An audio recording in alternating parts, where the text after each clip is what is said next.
Welcome to Working Class Hollywood, conversations with people that make the movies, TV shows, and entertainment you love. If you're looking to break into or move up in the entertainment industry, or you're just a fan of content and want to hear about how it's made, this is the podcast for you. I'm your host, Jeremiah Smith.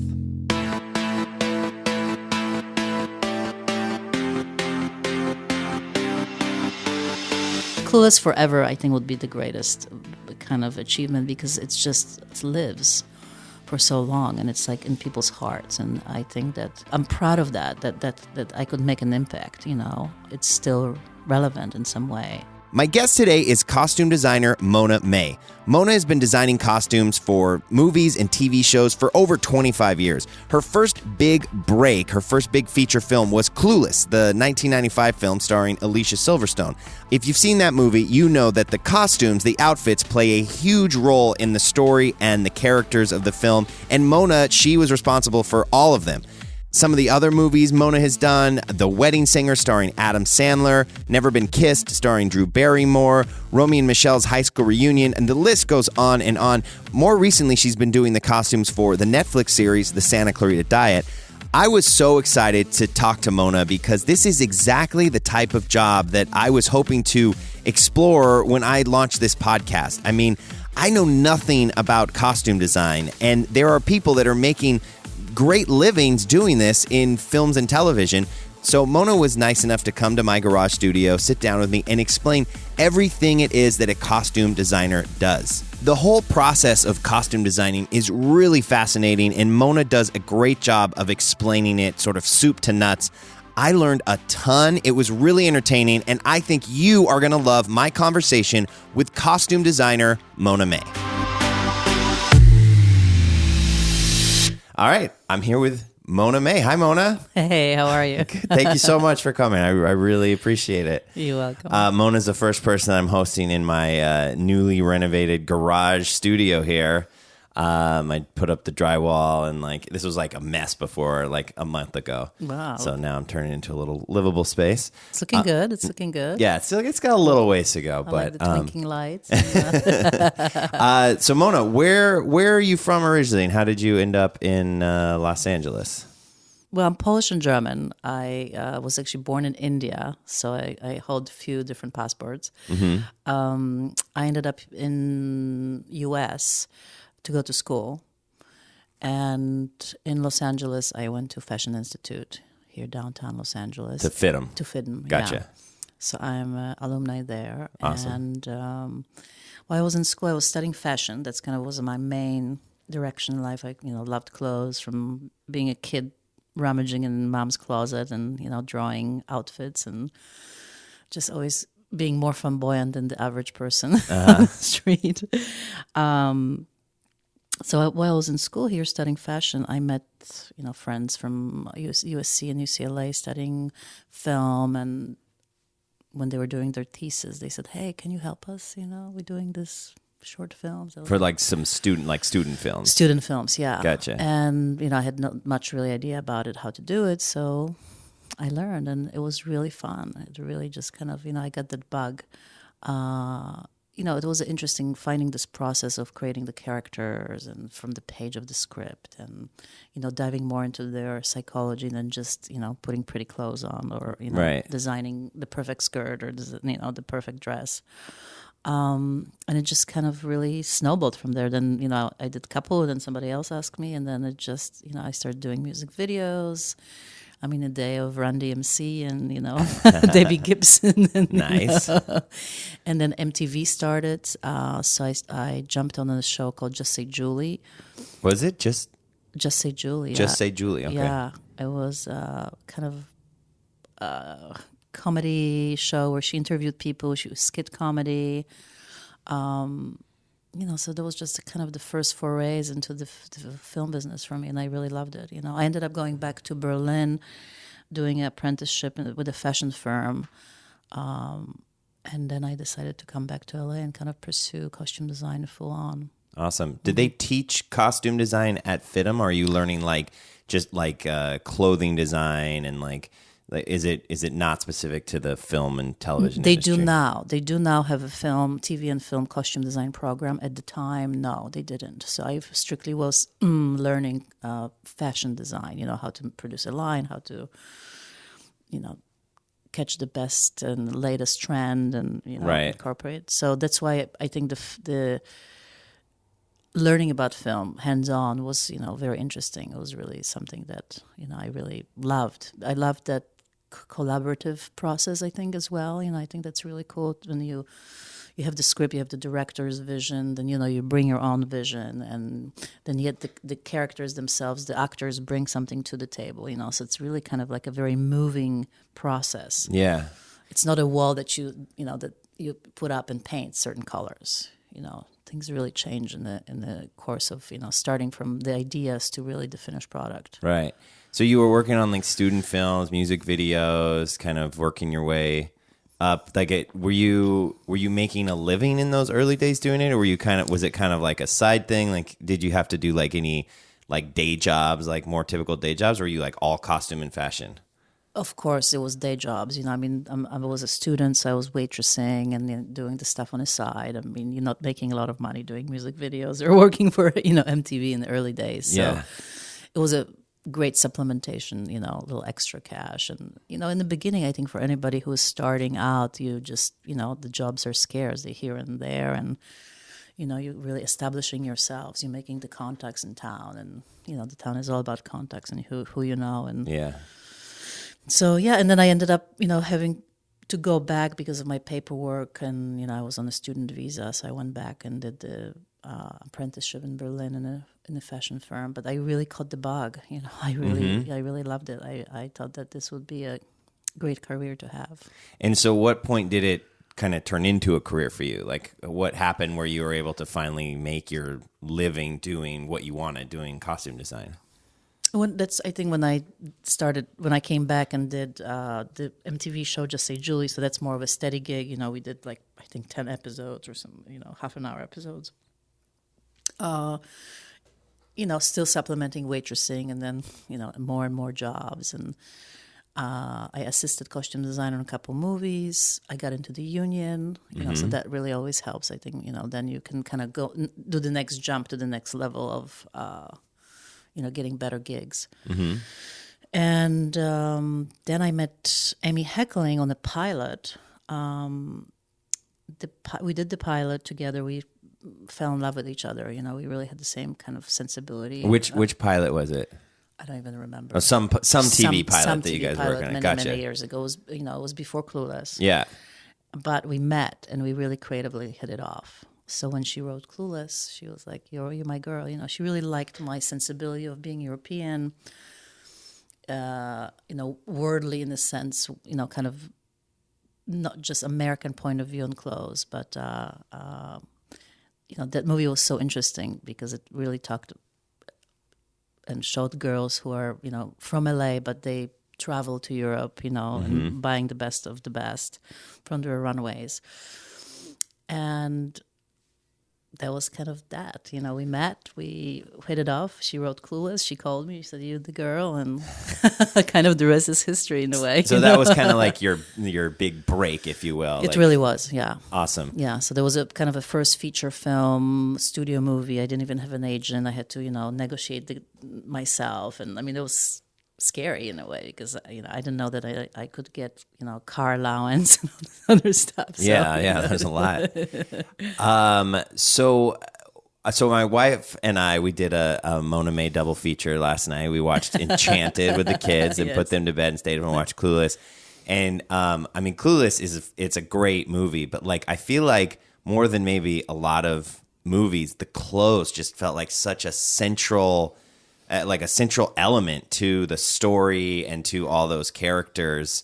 Great job. Thank you so much. Well, hey, Michele, when we set out to do the movie, when we were sitting and discussing with Amy, the ideas for each character, and she really wanted the fashion to almost be a character in a film itself. So it was such an important part of this girl's psyche, who they were. I mean, they were expressing themselves with the clothes. And, interesting enough, at the time, there were not that many movies. I mean, there was pre-Legally Blonde. This was like, I think, the first kind of girly. I mean, Amy did Fast Times, which was amazing. I think that was one of those first early movies and John Hughes movies, the teen movies. But I think as a girl movie where it was about the fashion, about the girls, it really nothing like that was done before. And also the fashion at the time was not really like that. Everybody was in the grunge. Right. Everybody was wearing plaid shirts and baggy pants, and there was, nothing. I mean, people ask me that flannel question. Shirts yeah, flannel shirts. Yeah, people ask me, what was the inspiration, and definitely not what people were wearing at the time. We had to kind of go into the future, see what the runways are in Paris, and what what's happening in London, Berlin, and kind of really then translate those trends into the girls' high school girls. I think it was really important to Amy, the director, that the girls look young and youthful, that it's, stylish but sweet. We didn't want these girls in, high heels and super short dresses running around, We wanted to be very feminine, very, I think, really celebrating the girliness, which I think that's the nerve that the movie hit when it came out. I think there was something that, the girls were ready for all over the world, to kind of embrace that. And I think the fashions too were, in a way they were very trendy, but also timeless. Yeah. So you weren't taking what people were wearing and putting that onto camera. You were trying to imagine what people will be wearing. And in that sense, I mean, like, that movie really did sort of define this like 90s fashion. Yes. And even now, like that sort of like the 90s is like coming back around, right? It's crazy. And like, people are wearing those outfits today with like It's the insane. knee highs and the Doc Martens and like the plaid, all that stuff. Yep. And that's, I mean, a lot of that I feel like could be traced back to the movie, which could be traced back to you. Yeah, which is pretty amazing. I mean, it feels so cool to be part of this kind of a project as a costume designer, to be able to kind of influence the zeitgeist and really, I mean, everywhere I go and I meet women, all over the world who find out that I did Clueless, like, oh my God, and I have a story. There's always a story. I was this age and I lived in Texas and, my daddy bought me the Jeep, or I, couldn't get the knee highs and I had to, drive 2 hours because there was pre-computer, there was not really there was no Amazon to just go and order something. Right. So it's so wonderful, and I mean, I was in Berlin visiting my mom, and my friend had an 18-year-old daughter, and I was like, she introduced me, hello, and then she said, oh, Mona did Clueless, and the kid just like lit up, which is great. I mean, now the new generation of the fans are growing up, and they were not even born when the movie came out. Yeah, I remember watching it when I was, I think it was in high school when it came out.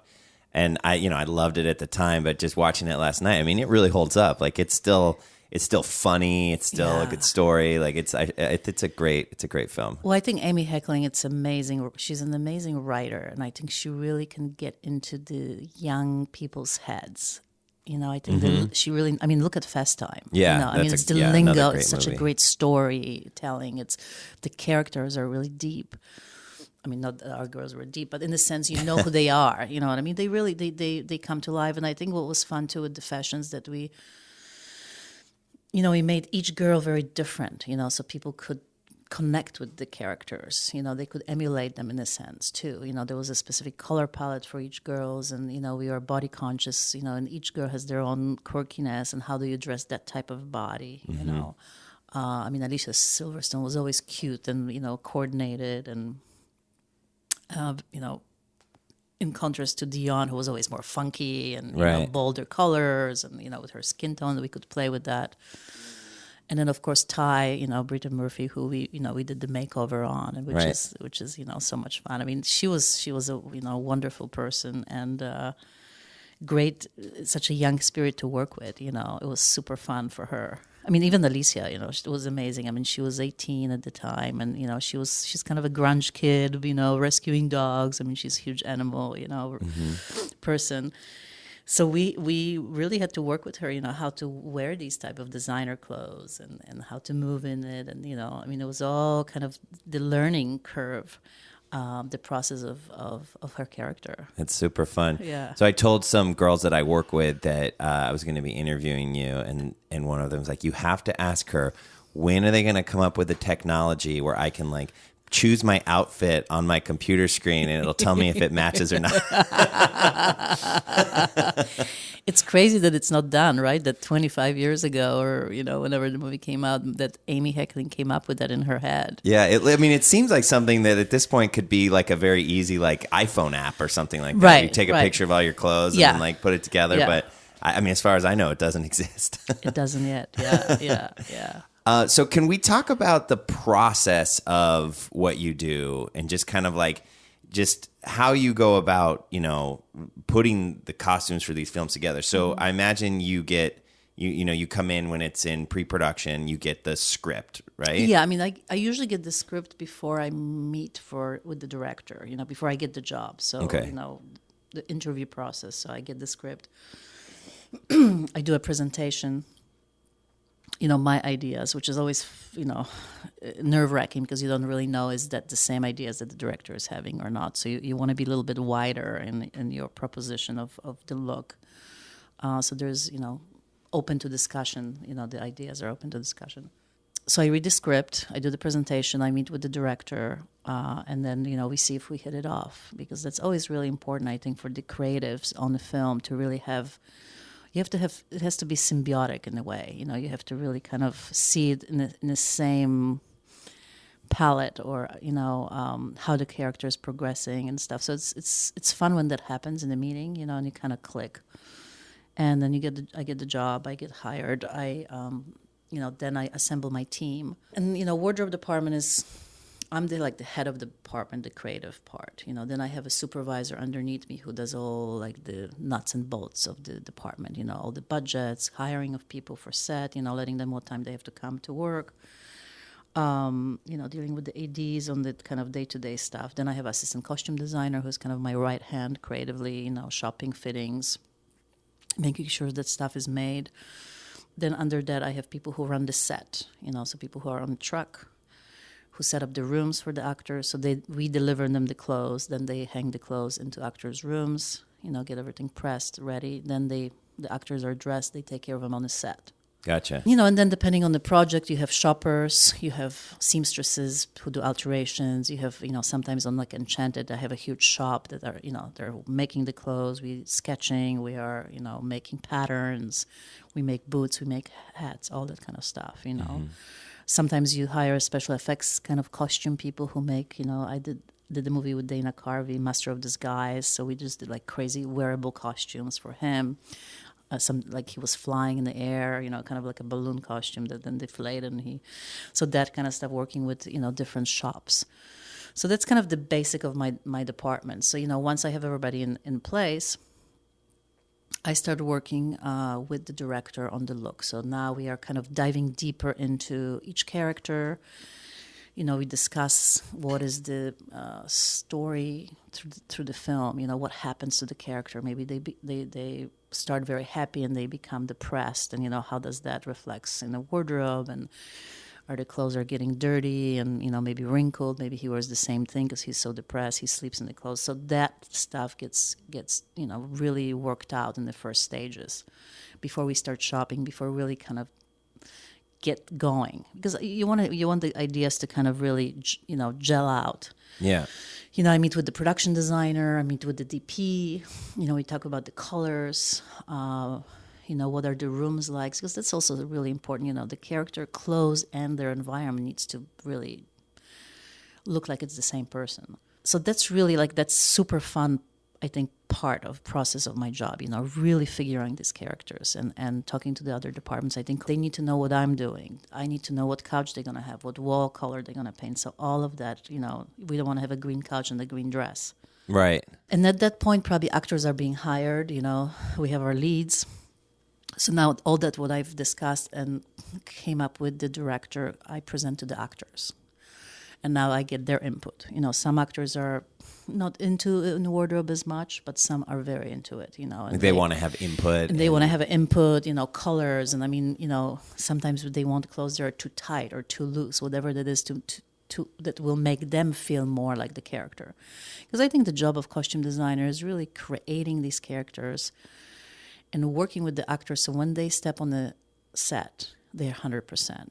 And, costume is so important in the journey. I mean, there are, the moments in the fitting room when we start fitting the actors, we, buy the clothes or rent the clothes if it's a period movie. And we are doing the fittings. The moment when actually something really works, you put the outfit on, and it could be this weird sweater and some sweatpants that we really didn't visualize, but that comes together on the actor's body, and you can feel it in the room sometimes. Mm-hmm. Like they become the character. They become the character, yeah, and they're like, "Oh my God, I got it! I'm that, I'm Joe," or I'm, it's really wonderful feeling because that really gives them information and really diving deep into that character they are playing. So it's really fun, and it's sometimes it's so unexpected. A lot of times you have ideas and you discuss it and you have the pictures, but really what happens in that room is magical. Yeah, you can't really predict it. Yeah, and are you so throughout this process? Are you're taking notes, doing sketches? Like, what percentage of the costumes are you like going out and buying, like purchasing from a store? What are you renting, or what are you just like making from scratch? Because you do that too, of course, well, right? Of course. I think it just all depends on the project. So if you're doing a TV show that's contemporary clothes, you're just going shopping and then you're altering and you mixing it up. And sometimes it's from thrift stores and it's from high-end stores. And on movie like Enchanted, everything is made. And there's some contemporary stuff that we may shop for, like Patrick Dempsey suits or stuff like that. But everything that Amy Adams wore was made. Mm-hmm. Of course, Narissa, the evil queen, all her costumes were made. I mean, that's like into 60,000, 100,000 per costume that you have to make. You make the leather, you make everything. So it really is depending on the project. Even same with my staffing, how big my staff is. Sometimes it's simple. We do.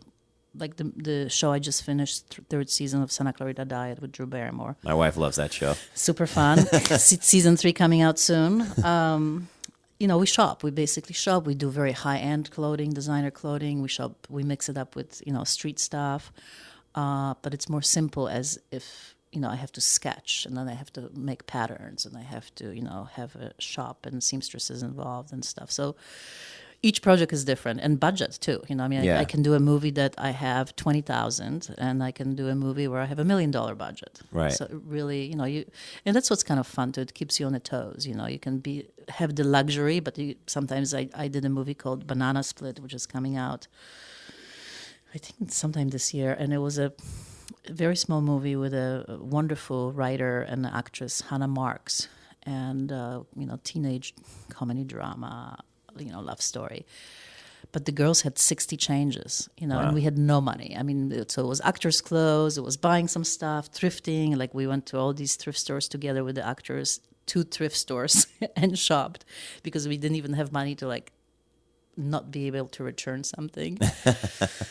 So it was great, and the movie is wonderful. It looks beautiful, and, everybody pitched in. So it was kind of a love project of the, writer and first-time director.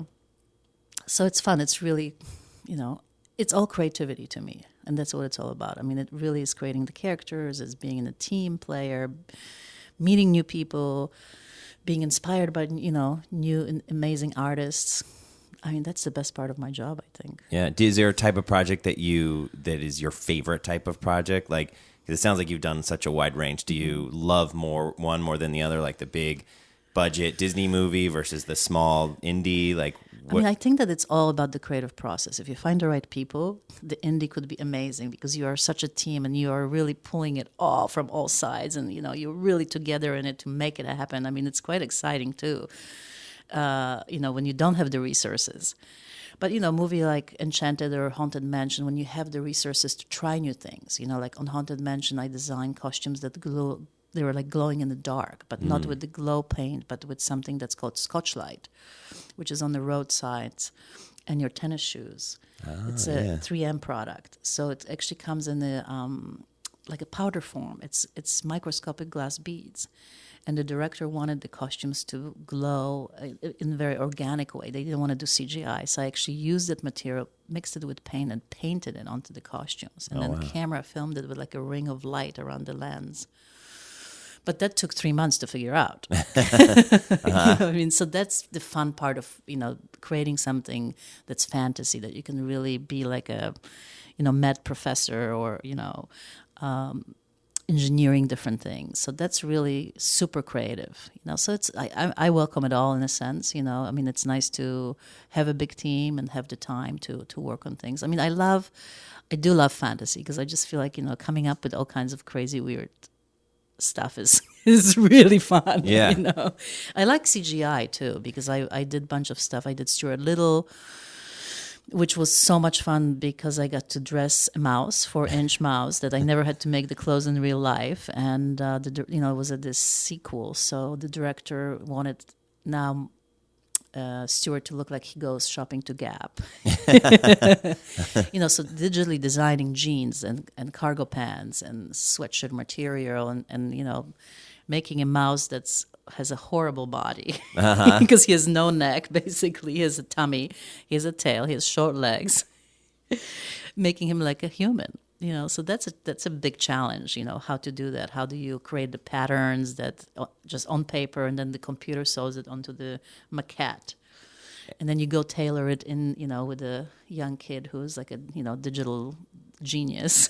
Right. So is that you kind of coming up with the design and then working with the programmers and the like visual artists to kind of like guide them? And exactly. Interesting. That's so cool. Yeah, because I mean, there's the guy who built it, then there's the guys who just deal with textures, who deals with cloth. I mean, it's quite amazing, the how big of a job it is. I mean, to create these digital costumes. Yeah. And it's a lot of, communication with sketches, with me being there with them, in front of the computer. And it's very costly. It's time consuming. It's very costly. I mean, I think Stewart's wardrobe was probably the most expensive I ever had on an actor. Probably $600,000 to build his costumes. And you never bought a single piece of clothing. I never bought a piece of clothing. But he was one of the best actors because he never talked back. He loved everything. He never complained about something. It didn't fit right. So what year was Clueless? Was that 95? 1995, yeah. So where did it kind of go from there for you? Because when I looked you up on IMDb, I mean, you have so many just amazing credits. Oh my God, in that like blew late up. 90s. Yeah, it was blew up. I mean, it was so much fun because I got an agent. When the movie came out, it was huge. I mean, it was all over the world. It was in Vogue magazine. I mean, Women's Wear Daily, Sunday Times had a huge article about that movie.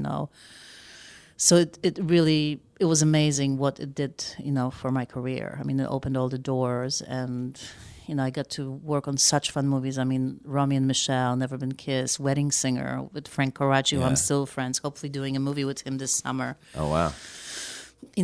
At the time, being able to work on these such fun movies and meet all these new artists and directors and actors. I mean, working with Lisa Kudrow, I mean, Drew Barrymore, I met her then on Never Been Kissed and Wedding Singer, and I'm still working with her now. Yeah. So it's wonderful to have these long creative relationships with people since then.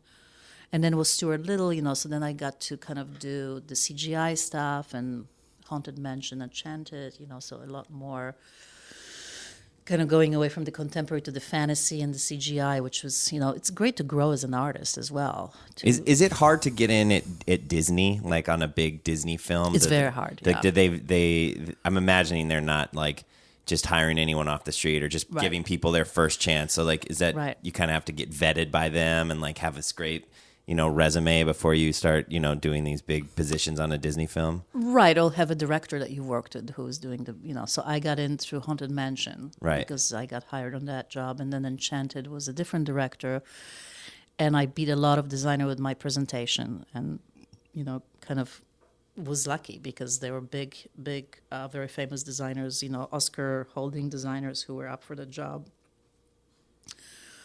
but I kicked ass in the presentation. And, got a second meeting and got the job, which is amazing. So you'll do for a movie like that, you'll do like a full on, almost like a pitch in a way, where you would drawings and fabric samples and stuff. I even like create a book, and I bound the book in fabric. And oh wow. Because you gotta be the best. You gotta really wow them, I think, especially if you're coming in and you're trying to get in. You're not really like walking in with the 4 Oscars in your hand, and sometimes they just give you the job. Right. So it was quite amazing to get Enchanted. It was such an awesome movie. I think on all levels. I mean, on the level where it was the first Disney movie that the princess saved the guy. That's right. Yeah, it's a very like feminine forward movie. I love it. Yeah. That is actually like one of my favorite Disney movies. I love everything about that film. Like I my kids, we watched it together last night. It's so fun. I'd seen it, I think, in the theaters when it came out in like 2007 or whenever it was. And I just think it's such a good, funny sort of like spoof of the genre, but then also has like this great heart and like story that you get invested in. And I think what was great for me too, because it was 2D animation. So, we worked with the old animators at Disney, drawing the beginning of the movie is 2D animation. Then I had to recreate, I created the costumes with the animators and then made them in live action. Right, they had to translate from like being in animation 2D and they flat dropped drawing. through the portal, and now it's like a real life costume. Right, and what was really fun, we with the director, he really wanted the costume to have the proportion of the animated costume in the live action. So, on Amy Adams, that little waist and the giant sleeve and the skirt that was just like humongous. Yeah, she couldn't fit through the door. She couldn't fit through the door. But all of that kind of played from that animated character that she comes to our world, and, she really is an animated girl. Yeah. And then as, the story unfolds, how she's changing, and I think the clothing also supported that through kind of the dress that she cuts out of the curtain. Yeah. Then there's that little short dress that she's, going shopping with her, to the dress where we see her at the ball, where she ends up deciding she wants to stay on this earth. So in that moment, it was a great transformation, I think, for the character, that you can see through the costumes how he stripped everything. So there's no more curly hair, there's no more crazy eyelashes, there's no more poofy sleeves. There's everything is super slick. It's very modern. Hair is straight. The dress is very fitted. She's evolving. She is her evolving. character's evolving, and her costumes are evolving with her. Yeah, exactly. That's so cool. Yeah, and we had to have so many multiples on that job too, because they're getting wet. Then the dragon gets them. Then you have the crazy prince costume, which is we had to pat at his chest and and the big sleeves. When we were starting to make the costumes, the first fitting was crazy because the sleeves were so big we couldn't even see James Marsden's head.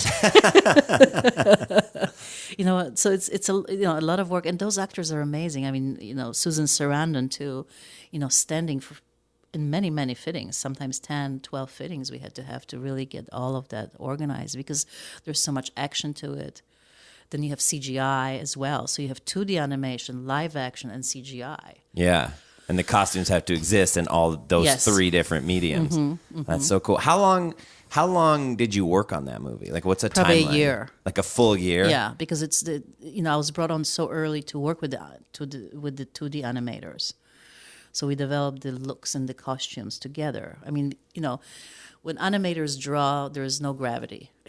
They can, their characters can wear anything, and it just works. But when you're translating that to live action, to humans, you have to make sure that this can actually happen with the fabric, and actor can wear it. They started drawing the characters with little tunics. One of the characters, the sidekick of Prince, the larger actor. And I'm like, okay, this guy is going to be running around Central Park, and when we hired the actor, he was 240 pounds. So I'm like, okay, we need to go back to the drawing board. We need to make something that's actually really going to work in live action on his body.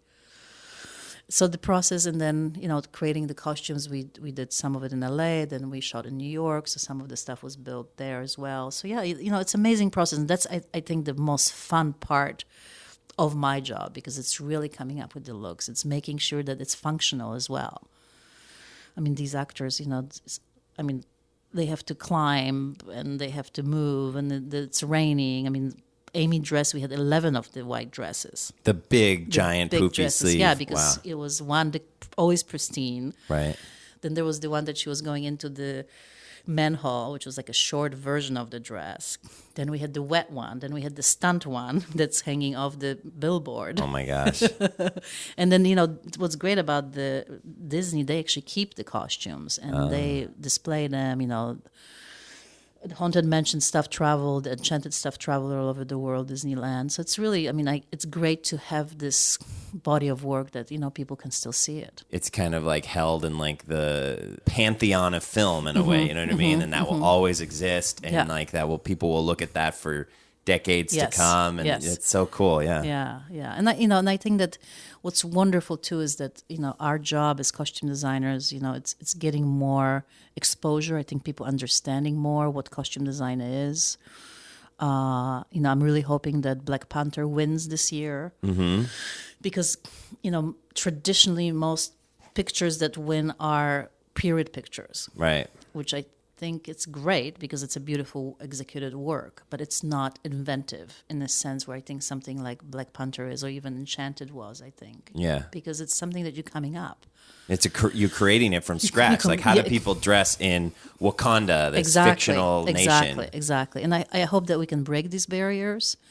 I love that Crazy Rich Asians, is getting a lot of support too as a comedy. Mm-hmm. So there's other genres that just a straight period film gets noticed for costume, But I think that we are really trying to elevate and bring forth more understanding of what we do. That's why I'm loving doing this podcast too, because I think it's a mystery. Yeah. I mean, people, I think you could just go shopping, put this shirt on, or actors wear their own clothes, And it's such an intense process. I mean, really, a lot of clothes have to come through our rooms to really find that one perfect outfit, And then when you have 60 of them in the movie, 60 changes or 30 changes. I usually do those big kind of fashion films or female-driven comedies. I mean, House Bunny that I did. I mean, I had 7 girls and each had 30 changes. Uh-huh. So you can imagine 2 giant trucks of clothes and bras and shoes and everything else. So I don't get the movies that just take place in one day and they wear, cop uniforms. Right. That'd be too easy and boring for you, Mona. I'll have to make them pink. Do you have a preference, or is there a big difference that you notice working between film and television? Yes, absolutely. I mean, my career is really more of a film career. But now everything is changing, so I've done the Netflix and a bunch of different TV shows, and it's just a different process. In a sense, the time is so much faster. Mm-hmm. The delivery is like, you're doing one show from Monday to Friday, and already on Tuesday you're starting to prep the next one. So you're almost working on 2 episodes at the same time. Yeah.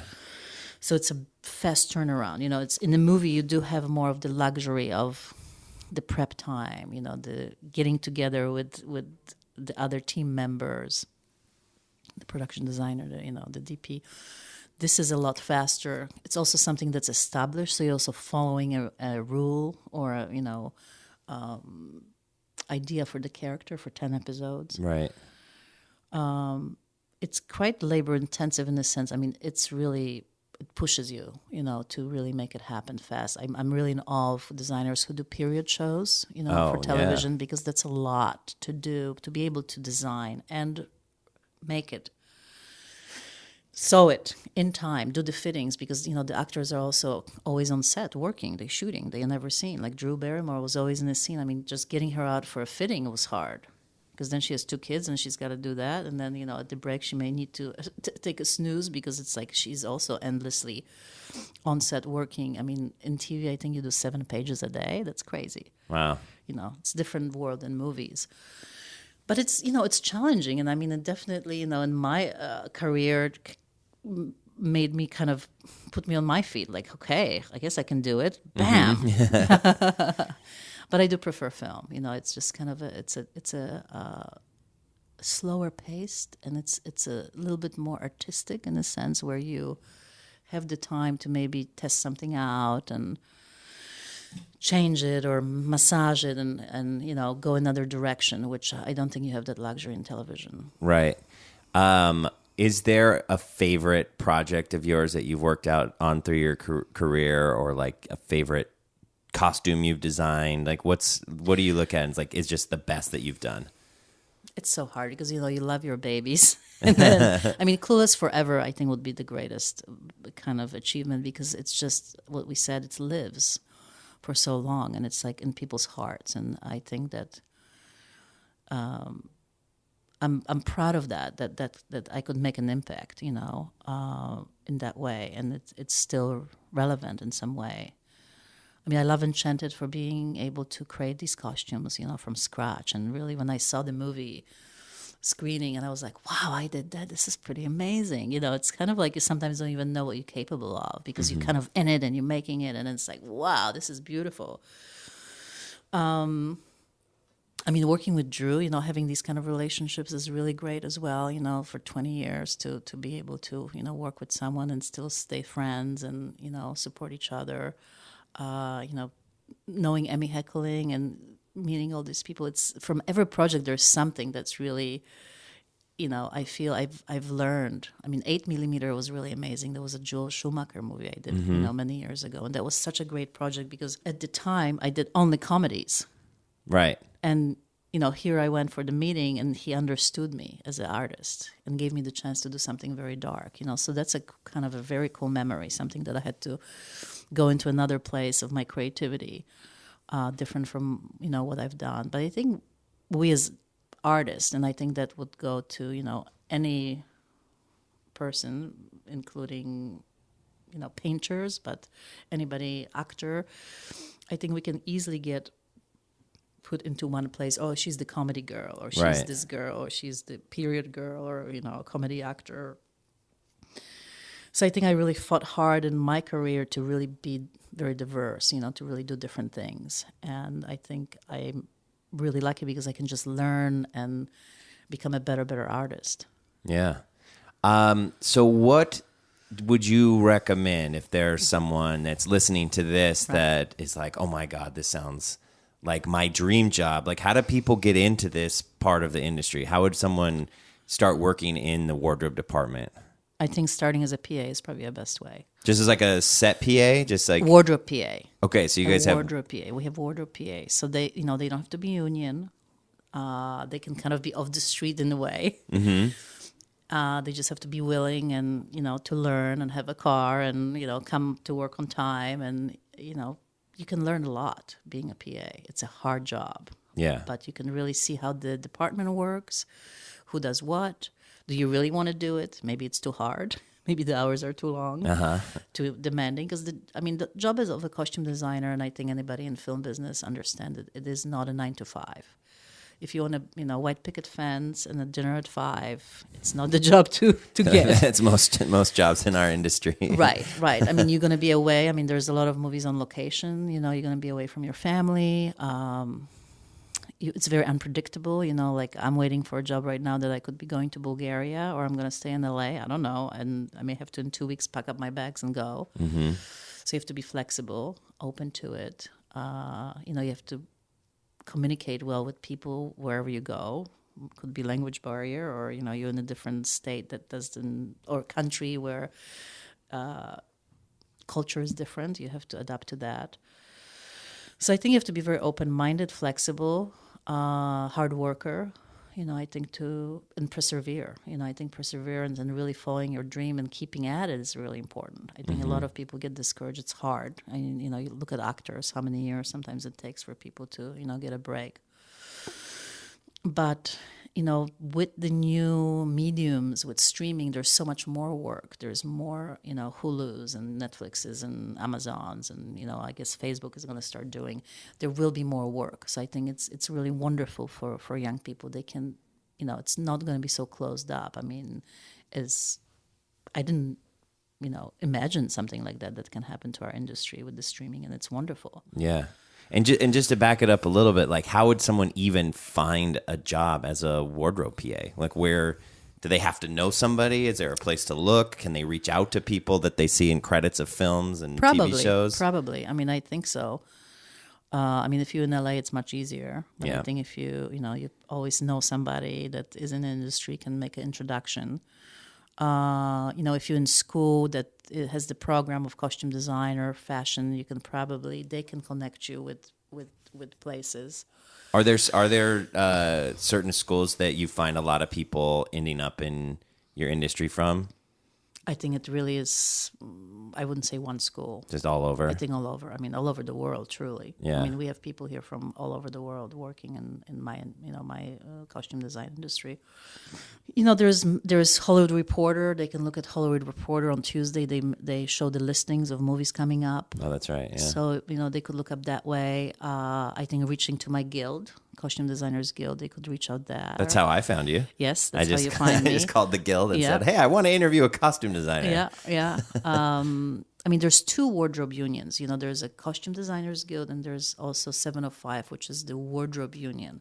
Mm-hmm. So the people who do set, people who run the department, like my supervisor is part of that union, ager dyers, seamstresses. So also reaching out to 705, which the offices are in Los Angeles. And I think writing to your favorite designers too. I have a website. People can reach me through my website. Mm-hmm. I think everybody's pretty open with giving advice. And, even if you want to shadow, come visit on set and kind of check it out. There's a possibility of that. Meeting people for coffee, asking if it would be okay to, pick somebody's brain. And I've done, many of those.